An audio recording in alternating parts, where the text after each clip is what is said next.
मित्रांनो, लग्नानंतर होईलच प्रेम या मालिकेच्या आजच्या भागामध्ये नंदिनी जीवाला खूप प्रश्न विचारत असते। आता तरी तुम्ही मान्य करा ना की तुम्ही माझ्याबरोबर खोटं बोललात म्हणून। अहो, तुमचं एकतर्फी त्या मुलीवर प्रेम नव्हतं, तर तुम्हा दोघांचं एकमेकांवर अगदी जीवापाड प्रेम होतं ना, असं ती पुन्हा पुन्हा विचारते। तर जीवा एकदमच घाबरून जातो, गांगरून जातो, काय करावं सुचत नसतं।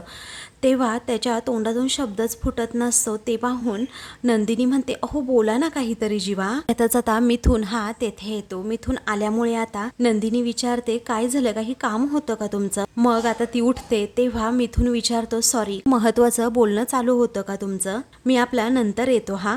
मग नंदिनी म्हणते, नाही नाही, तुमचं काही महत्वाचं काम असेल जीवांकडे, तुम्ही बोलत बसा, मी तर आपली सहज त्यांना असं विचारत होते, म्हणजे काळजी घ्या स्वतःची वगैरे वगैरे। तेव्हा मिथुन हसतो आणि विचारतो, नक्की ना?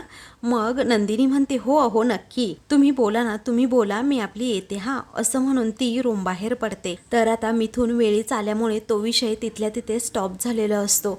मग जीवाला आता खूप बरं वाटतं, तो ताडकन उठतो आणि नंदिनीकडे बाहेर पाहू लागतो आणि मिथुनकडे सुद्धा, कारण मिथुन आल्यामुळेच आता जीवा कसा बसा आता स्वतःचा बचाव करू शकलेला असतो, कारण नंदिनीनं खूप खोलात जाऊन त्याला प्रश्न विचारत असते। इकडे मानिनी आता ती वहीच नेमकी काव्याकडे मागत असते, त्यामुळे काव्य म्हणते, काकू ॲक्च्युली ही ना माझी अभ्यासाची वही आहे। मग आता मानिनी म्हणते, सॉरी हा, अगं याच्या फाईल बरोबर आली ना म्हणून मी घेतली। अरे पार्थ, तू सांगायचं ना तुझी वही नाहीये म्हणून। मग आता पार्थ म्हणतो, आई मी कशाला वह्या वापरेल ग, मी काही लहान आहे का आता? तच नंदिनी आता तेथे येते आणि अनिशाला पाहत विचारते, काय ग तू कधी आलीस? तेव्हा जस्ट मी आत्ताच आले असं अनिशा सांगते। मग नंदिनी विचारते, कशी आहेस? तेव्हा अनिशा सांगते, ताई मी तुला हे विचारायला हवं, तू कशी आहेस? कारण मला समजलं की मध्यंतरी तुझ्यावर अटॅक झाला, पण आता कशी आहेस ताई तू? तेव्हा नंदिनी म्हणते, मी अगदी ठीक आहे, एक मिनिट हा, असं म्हणून ती आता मानिनीला सांगते, आई अहो जीवांना डॉक्टरकडे घेऊन जायचंय, त्यांचं चेकअप करायचं होतं आणि ड्रेसिंग सुद्धा चेंज करून आणायचं होतं। तेव्हा मानिनी म्हणते, बरं ठीक आहे बाळा। त्यावेळी आता अनिशाला समजलेलं नसतं जीवाच्या बाबतीत नक्की काय झाले। तेव्हा ती जरा घाबरतच विचारते, अरे बापरे, आता जीवाला काय झालं अचानक? तेव्हा काव्य म्हणते, अनिशा ऐक ना अगं, तू आतमध्ये चल, मी तुला सगळं सांगते काय झालं आणि काय नाही। तेव्हा अनिशा म्हणते, अगं पण, तर आता काव्य थोडीशी जोरातच तिच्यावर ओरडते आणि म्हणते, चल म्हटलंय ना तुला आतमध्ये, चल एकदा। त्या दोघीही आता तेथून जातात। तर पार्थ नंदिनीला विचारतो, नंदिनी जीवाला कधी घेऊन जायचंय डॉक्टरकडे? तेव्हा नंदिनी सांगते, आत्ता आवरलंय त्यांचं, सगळ्यांचा नाश्ता वगैरे झाला ना, मग की जाऊ। तेव्हा पार्थ म्हणतो, तुम्हाला काही मदत लागली ना तर मला सांगा, मी आहे हा इथे। तेव्हा नंदिनी म्हणते, थँक्यू, पण मीच ड्राईव्ह करून घेऊन जाईल त्यांना, आणि आई जीवांना ना आता बरं वाटतंय। तेव्हा मानिनी विचारते, खरंच बरं वाटतंय ना ग त्याला? कसं आहे ना, आपली मनं राखण्यासाठी जीवा बोलत असेल, पण जरा जीवाचा ना अंदाज घ्यावा लागतो। तेव्हा नंदिनी म्हणते, हो पण आता आधीपेक्षा ना बराच फरक आहे। तेव्हा हो ना, तसं असेल तर छानच आहे मग, असं मानिनी सांगते। तेव्हा तो नाश्ता करण्यासाठी का नाही आला तुमच्या बरोबर खाली, असं आता पार्थ विचारतो। मग नंदिनी म्हणते, नाही नाही, ते येणारच होते, पण मिथुन काका आले ना, त्यांच्याशी ते गप्पा मारत असतील। तेव्हा मानिनी म्हणते, आता झालं, कारण मिथुन भाऊजी आलेत ना म्हटल्यावर काही खरं नाही, त्या दोघांच्या गप्पा काही इतक्यात संपणार नाहीत आता।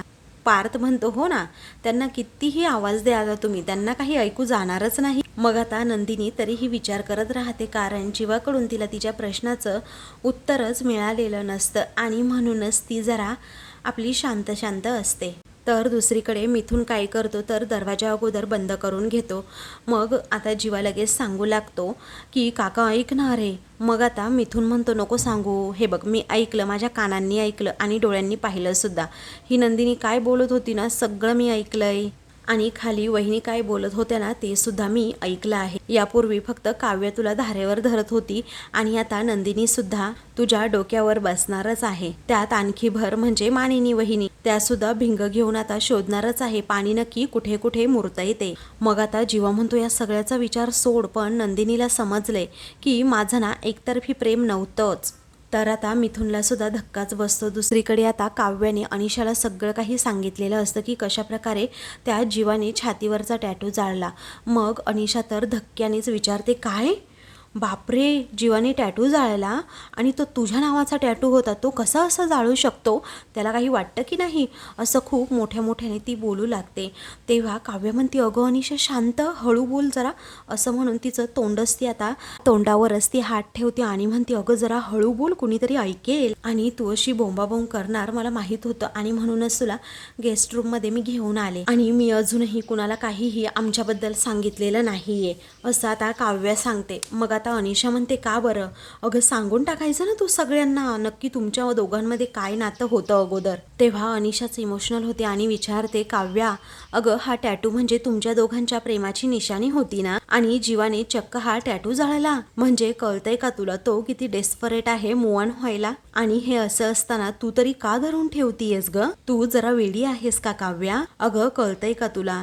तेव्हा काव्या म्हणते, कळतंय अगं, मला सगळं कळतंय, असं म्हणून काव्या इमोशनल होत सांगते की म्हणून घरी आल्यानंतर मी कुणाला काही सांगितलं नाहीये. तुला सांगू अनिशा, मला ना असं लोचाटासारखं वाटायला लागले, असं सतत त्याच्या मागे मागे मागे जाणं मला ना नाही आवडत ग अनिशा आता, कारण या सगळ्याचा ना खूप त्रास व्हायला लागलाय. अनिशा, हे असं ओरबाडून हिसकावून ताणून मिळणाऱ्या प्रेमाला तरी काय अर्थ आहे सांग ना, आणि काय करायचं हे असलं प्रेम तरी, आणि काय उपयोग काय आहे या प्रेमाचा. अगं तुला माहिती आहे ना, आज एकेकाळी जीवा माझ्या पाठीपाठीमागे फिरायचा, सततच माझा राग सुद्धा तो सहन करायचा आणि माझे सगळे नखरे सुद्धा झेलायचा. अगं एक दिवसच मला भेटायला जमलं नाही म्हणून पिऊनचा ड्रेस घालून आपल्या क्लासमध्ये आला. अगं मी दिसले नाही की त्याचा जीव वर खाली व्हायचा आणि मला बघायला म्हणून तो जीवाचा आटापिटा करायचा, असा होता माझा जीवा. आणि आता हा जीवा अगदी झिडकारतोय मला, माझ्या नजरेला सुद्धा नजर नाही मिळवू शकत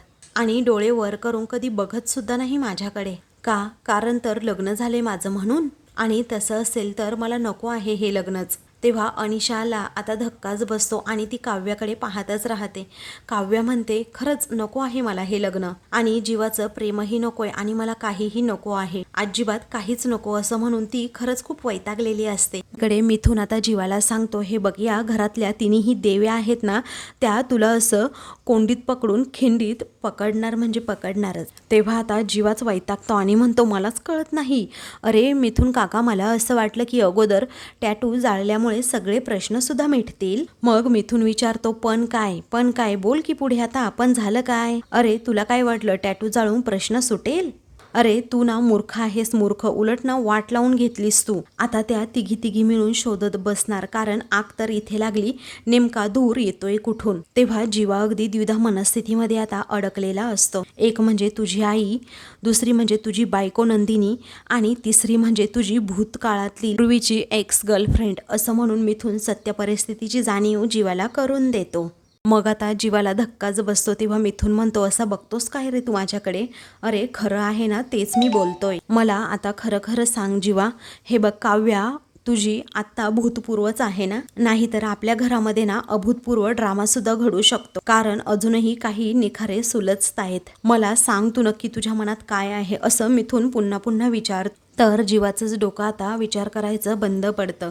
दुसरीकडे काव्य आता अनिशाला सांगत असते, माझी ना खरंच खूप चिडचिड व्हायला लागली आहे आजकाल, मला ना आता प्रत्येक गोष्टीचा राग सुद्धा यायला लागला. अगं त्याच्या पाठीपाठी मागे जाण्याची सुद्धा चीड यायला लागली आणि स्वतःची सुद्धा चीड येते मला, आणि एखादी चीप व गरजू मुलगी असल्याचं फिलिंग येतं मला हे सगळंच नकोसं झालं आहे, असं ती वैतागून म्हणते. तेव्हा अनिशा म्हणते, खरं आहे काव्या की तुझ्या जागी राहून या सगळ्या गोष्टींचा विचार जरी केला ना, तरीही खरंच नको वाटतं हे सगळं. मग आता काव्या मनातील दुःख व्यक्त करत सांगते, खरंच अगं अनिशा, नको वाटावं ना, हे असंच आहे सगळं, कारण हे लग्न, ही नाती काय असतात ही नाती, आणि कशाला हवीत ही नाती, ते काही नाही, पण हा विषय आपण एकदाचा आज संपवूनच टाकणार आहे. तेव्हा अनिशा धक्क्यानेच विचारते, अगं पण हे कसं संपवणार आहेस तू काव्या सगळं. अगं जीवाने तर तुमच्या प्रेमाचे सगळे पुरावे सुद्धा जाळून टाकले आहेत ना, असं ती आता विचारते. तेव्हा काव्य आता हातात असणारी वही तिला दाखवते. तेव्हा आता काव्या सांगते, हे बघ जीवाने सगळ्या गोष्टी जरी जाळल्या असतील ना, तरी ही एक अशी गोष्ट आहे ती माझ्याकडे आहे, असं म्हणून जीवाचा आणि तिचा एकत्र असणारा तो रोमॅन्टिक फोटो आता दाखवते. तेव्हा तो फोटो हातात घेत आता अनिशा त्या फोटोकडे खूप वेळ पाहतच राहते आणि मग विचारते काय करणार आहेस तू आता या फोटोचं, त्यांना दाखवणार आहेस का? तेव्हा काव्य आता म्हणते आमचं प्रेम सिद्ध करण्यासाठी हा एकमेव फोटो हा पुरावा आहे माझ्याकडे, पण मी अजिबात कुणाला हा फोटो दाखवणार नाही. आता मला विषय वाढवायचा नाही आहे अगं, कारण हा विषय वाढवून काहीही उपयोग होणार नाही. हा फोटो सर्वांना दाखवून पुन्हा एकदा आमचं प्रेम सिद्ध करणं म्हणजे जीवाच्या पाठीमागे जाण्यासारखं आहे, जीवाला महत्त्व देण्यासारखं आहे. पण आता मी ते करणारच नाही असं काव्य ठामपणे सांगते. मग तू नक्की करणार तरी काय असं अनिशा विचारते. मग आता काव्य म्हणते मला काय करायला हवं ना ते आता कुठे मला नीट कळायला लागले आणि आता माझ्या वेळेनुसार ते मी करून टाकणार म्हणजे टाकणारच. मग आता अनिशा जरा घाबरते आणि म्हणते हे बघ काव्या, जे काही करणार असेल ना ते जरा विचारपूर्वक डोक्याने कर, आता येते मी असं म्हणून ती सुद्धा तेथून जाते. तर काव्या तिच्याकडे पाहतच राहते. तर आता दुसरीकडे मानिनी आणि जीवा हे दोघेही आता गप्पा मारत बसलेले असतात. तेवढ्यातच नंदिनी सुद्धा तेथे येते आणि जीवासाठी कॉफी घेऊन आलेली असते. तेव्हा मानिनी विचारत असते डॉक्टर काय म्हणाले? मग जीवा म्हणतो आता बरं आहे अगं. त्यावेळी आता मानिनी म्हणते की नंदिनी तू सांग. मग नंदिनी सांगू लागते 8-10 दिवसात जखम बरी होईल असं ते म्हणाले. तेवढ्यातच मिथून सुद्धा आता ते आणि म्हणतो वहिनी हे पहा मला पिहूच्या क्लासची फी भरायला जायचंय, तिने मला सकाळीच सांगितलं डॅडा आज शेवटचा दिवस आहे म्हणून आय डोंट लाईक दिस, आता मला जावंच लागणार, बरं काही आणायचंय का बाहेरून मला सांगा मी घेऊन येतो. तेव्हा मानिनी म्हणते आज आणायचं नाहीये काही, पण शब्दकोड्याचं काय? तेव्हा मिथून आता जीवाकडे पाहत म्हणतो अगोदर माणसांची कोडी सोडवतो आणि मग शब्दांची. तेव्हा जीवा जरा घाबरतोच. मग आता मानिनी हसते आणि म्हणते अरे वा वा, माणसांची कोडी सोडवायला तुम्हाला जमतं मिथून भाऊजी, चांगली प्रगती आहे हा. मग आता कसली कोडी सोडवायची आहे तुम्हाला मिथून विचारतो. मग आता मानिनी सांगते काय आहे ना मिथून भाऊजी, मला सुद्धा काही कोडी पडलीत, आता मी तुम्हाला कोडं सोडवायला मदत करते म्हटल्यानंतर माझ्या मनातली ही जी माणसांची कोडी आहेत ही सोडवण्यासाठी तुम्हीच मला मदत करा हो की नाही. मग आता नंदिनी विचारते अहो आई आपण कधी निघायचं? मग मानिनी म्हणते हो झालंय माझं, निघूयात आता. तर आता 1 मिनिट तुम्ही कुठे चालला आहात असं जीवा विचारतो. मग आता मानिनी म्हणते काही नाही रे, आम्ही इथे कोपऱ्यावर शंकराचं मंदिर आहे ना तिकडे जाऊन येतो आणि जरा प्रार्थना करतो की बाबा रे आमच्या जीवाचं मन ना जरा शांत होऊ देत, त्याला शांतता दे जरा. तेव्हा मिथून पटकन बोलून जातो पण कठीण आहे खूप. मग आता म्हणजे नक्की काय म्हणायचंय तुम्हाला मानिनी विचारते. या घोर कलियुगातही सासू आणि सून एकत्र मंदिरात जातात, हे दृश्य अगदी विरळ होत चाललंय आणि हे बघणं खरंच कठीण होत चालले असं म्हणायचं होतं मला. हे आय लाईक दिस हां. मग आता नंदिनी मानिनीचा तो कौतुक करतो. त्यावेळी जीवा म्हणतो पण आय डोंट लाईक दिस, कारण वसू आत्या मंजू आत्या ऑलरेडी शॉपिंगला गेल्यात, बाबा रम्या आणि दादा तिघेही ऑफिसला गेलेत, आता तुम्हीही देवळात चालले आहात आणि मला काही लागलं तर कोण आहे घरात? मग आता नंदिनी म्हणते हो बरोबर आहे, सॉरी आई पण तुम्ही एकट्यात जाऊन येता का मंदिरात, मी थांबते इथे जीवांची काळजी घेण्यासाठी. तेव्हा मानिनी म्हणते नंदिनी अगं एवढं काही नाहीये आणि जीवाला काही लागलं तर कोण असेल याचा मी विचार करून ठेवलाय. मग आता मानिनी काव्याला आवाज देते. तेव्हा काव्या नाव ऐकताच जीवाच्या मनात जाता अगदी धडकी भरू लागते. तेव्हा काव्या आता तेथे येते आणि काय झालं असं विचारते. मग मानिनी म्हणते काय ग काव्या तू घरी आहेस ना, तुला काही काम नाहीये ना? काव्या म्हणते नाहीये मला काही काम. मग आता मानिनी सांगते काय झालंय ना अगं आम्ही सगळेच बाहेर जातोय, आम्ही दोघी लगेच येणार आहोत परत, पण तोपर्यंत घरात कुणीही नाहीये, एकटाच आहे जीवा, त्याला जर काही लागलं तर तू आहेस ना. तेव्हा आता जीवा आणि काव्या एकमेकांकडे पाहतात. तर आता काव्याला खूप वाईट वाटत असतं पण आता ती तसं चेहऱ्यावर दाखवत नाही, तर जीवा आपली सारखी नजरच चोरत असतो. मग आता शांतपणे काव्या म्हणते हो आहे मी इथे, त्यांना काही लागलं तर मी नक्कीच देईन असं म्हणून ती त्याच्याकडे जरा रागात पाहते. जीवा आता खूपच घाबरलेला असतो कारण ही काव्या कधी काय करेल याचा अंदाज त्याला लागलेला असतो. मग थुनला सुद्धा आता जरा टेन्शनच येतं. तेव्हा तो म्हणतो वहिनी मी असं करतो एकटा थांबतो हा घरी, कारण त्या बिचाऱ्याला बोर होईल ना आता. मग मानिनी म्हणते बोर कशाला होईल त्याला, थोड्या वेळासाठी आम्ही बाहेर चाललोय आणि तुम्ही विसरलात का पिहूची फी भरायची आज शेवटचा दिवस आहे आणि कशाला उगीच टेन्शन घेताय, आम्ही दोघी येतोय एकतर लगेच आणि काहीही होणार नाही आणि एवढासा वेळ आहे म्हटल्यानंतर जीवाची जबाबदारी तर काव्या ही घेऊच शकते ना. तेव्हा काव्या घेशील ना ग बाळा असं मानिनी विचारते. तेव्हा काव्या हसते आणि म्हणते हो आई नका टेन्शन घेऊ, मी घेते जबाबदारी, आलोच आम्ही असं म्हणून ते तिघेही आता तेथून जातात. तर आता जीवाला बोलण्याची काव्याला आयती संधीच आता चालून आलेली असते. मग आता जीवाला काव्याबरोबर बोलायची इच्छा नसते, तो तेथून निघालेला असतो. तेव्हा काव्य आता विचारते, थांबा, कुठे निघालात? थांबा ना हो जीवा देशमुख, मला ना बोलायचंय जरा तुमच्याशी. तेव्हा तो म्हणतो, बोल बाई, एकदाचं जे काही बोलायचं असेल ना ते बोलूनच टाक आता. मग आता काव्याला जरा वाईट वाटतं की एवढं सगळं होऊन देखील माझ्याविषयी याला काहीच वाटत नाही. आणि तिने सुद्धा मनाशी निर्धार केलेला असतो की आता जीवाबरोबर जास्त संबंध ठेवायचा नाही, त्याच्या मागे मागे फिरायचं नाही. ती इमोशनल होते आणि म्हणते, बोलते ना बाबा, बोलते. याच्या अगोदर सुद्धा 100दा तुझ्याशी बोलण्याचा मी प्रयत्न केला. या एका महिन्यात मी किती वेळा तुझ्या मागे आली आहे ना, हे मी मोजूही शकत नाही. पण माझ्या या प्रेमाच्या बदल्यात मला काय मिळालं रे? मला काय मिळालं तर तुझा राग आणि तुझा तिरस्कार. मी तुला परत कधीही मिळवू शकणार नाही हे सांगण्यासाठी तू हा टॅटू जाळलास ना. अरे बोल ना, आता का बोलती बंद झाली तुझी? असं काव्या सतत त्याला विचारते. पण तू फक्त टॅटू नाही जाळला जीवा, तू तुझ्या आयुष्यात असणारं माझं अस्तित्व जाळून टाकलं आहेस. आणि मी परत आलेली नको आहे का रे तुला? तेव्हा जीवा काहीच बोलत नसतो, फक्त तो तिचं बोलणं ऐकत असतो. ती म्हणते, अरे बोल ना, आता का बोलत नाहीयेस? बोल ना काहीतरी तू. तो तिच्याकडे पाठच करून उभा राहतो. तेव्हा काव्या पुन्हा एकदा त्याच्यासमोर जाऊन उभी राहते आणि काय झालं, तुला नजरेला नजर मिळवता येत नाही का, असाही त्याला जापती विचारते. आणि डोळ्यात डोळे घालून बोलण्याची हिंमतही होत नाही का तुझी? अहो जीवा देशमुख, जन्मजेय विक्रम देशमुख, ज्याच्यावर अगदी मनापासून मी प्रेम केलं, ज्याच्यावर अगदी मी जीव ओवाळून टाकला आणि त्यानेही माझ्यावर अगदी जीव ओवाळून टाकला, त्याला माझ्या नजरेबरोबर नजरसुद्धा आता मिळवायची लाज वाटते. एका क्षणी जीवा आता काव्याकडे पाहतच राहतो. मग काव्याच आपली नजर खाली करत म्हणते, जीवा हे बघ, नंदिनी मोहितेला नंदिनी जीवा देशमुख बनवण्याची तुझी जशी हिंमत झाली, त्याच्या निम्मी हिंमत जरी तुझं माझ्यावर प्रेम आहे हे सांगायला दाखवली असतीस ना, तर आज अगदी सोपं झालं असतं सगळं. पण तू असं नाही केलंस जीवा.